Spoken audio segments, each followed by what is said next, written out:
Dan setelah sekian lama ada satu kejadian yang dibilang unik ya di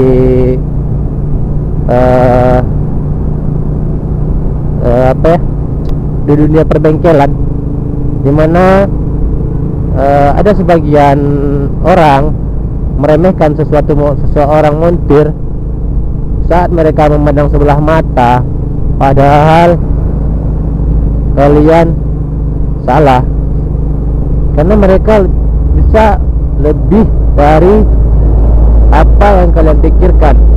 Seperti ya, mereka nggak tahu ini itu. Kalian nggak perlu.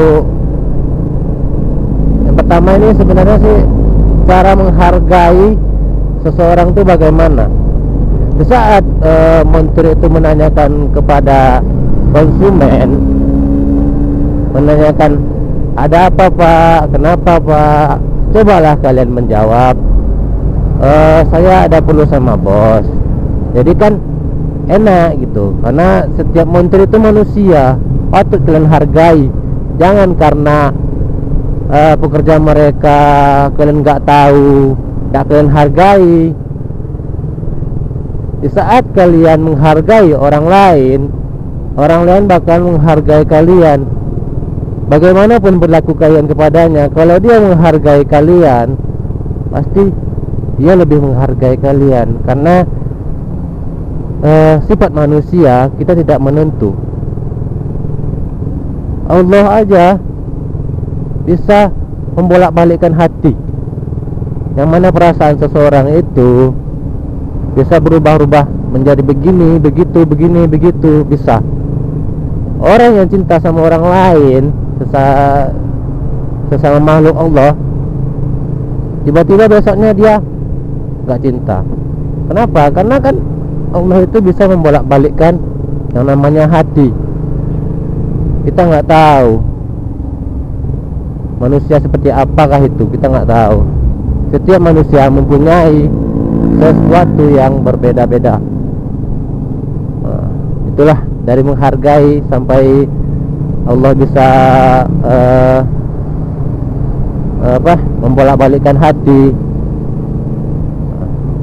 Bayangkanlah di zaman Rasulullah itu, sahabat Rasulullah Umar bin Khattab, sekeras-kerasnya dia masih bisa dilembutkan dengan yang bacaannya Al-Quran. Masih bisa dilembutkan dengan bacaan Al-Quran.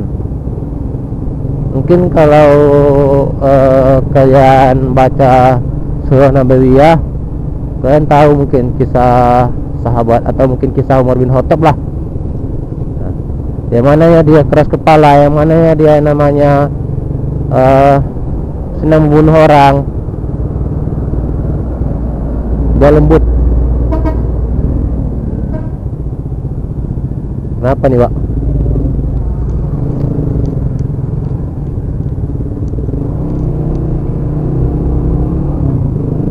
Dia lembut ke tiba-tiba mengetahui anaknya atau istrinya, anaknya mungkin tuh. Karena aku udah lama juga nggak baca Sirah Nabawiyah dan tentang nabi-nabi semenjak astagfirullahaladzim. Ya Allah, ya Allah. Dia terbenturan. Dan saya pun refleks juga biar nggak terbentur. Karena niatnya buat apa? Buat naik rezeki sekaligus apa? Mencari rezeki. Kita balik lagi dengan kisah Umar bin Khattab. Pada saat Umar bin Khattab marah kepada seorang anaknya, kalau nggak salah, menyimpan sebuah tulisan Al-Quran. Lalu Umar bin Khattab mengetahuinya dan mengambilnya. Setelah Umar bin Khattab membacanya dengan seksama, tiba-tiba dia menangis. Nggak tahu, tiba-tiba dia menangis. Di situ saya agak lupa. Taunya dia menjadi para sahabat Nabi Allah setelah bersyahadat dari kepada Muhammad, bersyahadat dengan Muhammad, disaksikan oleh para sahabat, dan dia menjadi sahabat sahabat-sahabat Allah, sahabat Rasulullah yang ditakuti pada zaman itu. Dan dia menjadi khalifah keberapa ya? Kedua. Yang pertama Ali bin Abi Thalib. Salah. Bukan Ali bin Abi Thalib. Ya, Ali bin Abi Thalib. Kedua Umar bin Khattab. Ketiga Utsman. Keempat ini siapa ini ya? Lupa. Kalau nggak salah. Itu kalau salah, kalian bisa komen di kolom komentar. Mungkin ilmu kalian lebih dari saya. Saya pun juga udah lama nggak membaca sirah nabawiyah karena sibuk dengan ya mengejar dunia sekarang. Nauzubillah minasyaitonir. Ya Allah, ampunilah segala dosaku.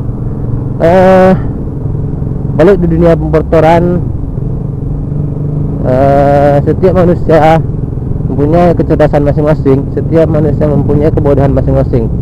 Bukan ada yang namanya bodoh, tapi bagaimana dia mencari sesuatu hal itu dengan pikiran yang jernih. Jangan ada enaknya. Setiap usaha, setiap pekerjaan pasti ada hasilnya. Jangan pernah yang namanya ya dimarahin.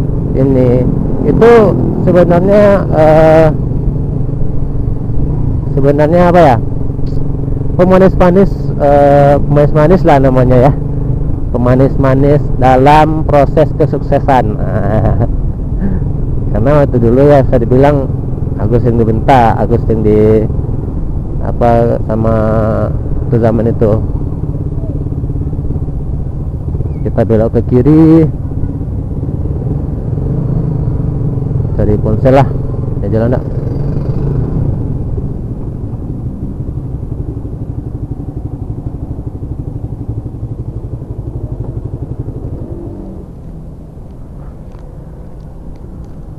Kak ada tri kak?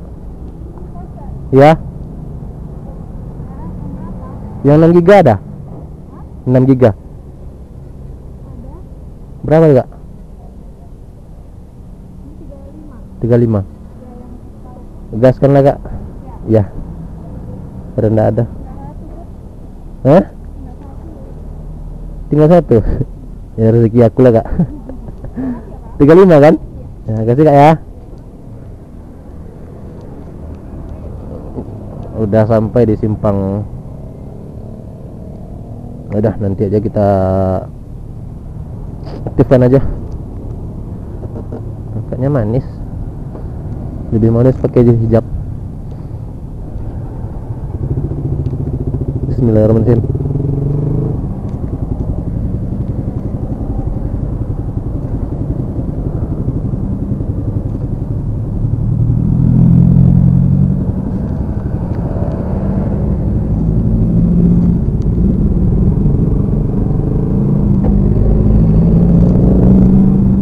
Kita menuju rumah sakit Mesra. Apa yang mau dibicarakan ini? Setelah dan juga pernah di suatu kejadian itu mungkin kecerobohan saya. Merasa saya memperbaikikan motor blade. Kalau nak salah itu menservis sama ganti oli, ganti gigi tarik dan kain clos. Pas tadi itu dia mungkin pernah jatuh sebelumnya. Jadi bagian injak-injak stepnya ini katanya sebelah, kalau aku ingat kalau nggak salah sebelah kiri ya, itu bengkok. Yang punya minta diluruskan sih sebenarnya. Di situ sebenarnya aku terus terang agak ragu untuk meluruskannya dengan pipa. Karena sudah pernah kejadian juga sih. Kalau membengkokkan dengan pipa, dia baknya pasti pecah. Nah, pas mungkin nasibku kurang bagus lah ya. Jadi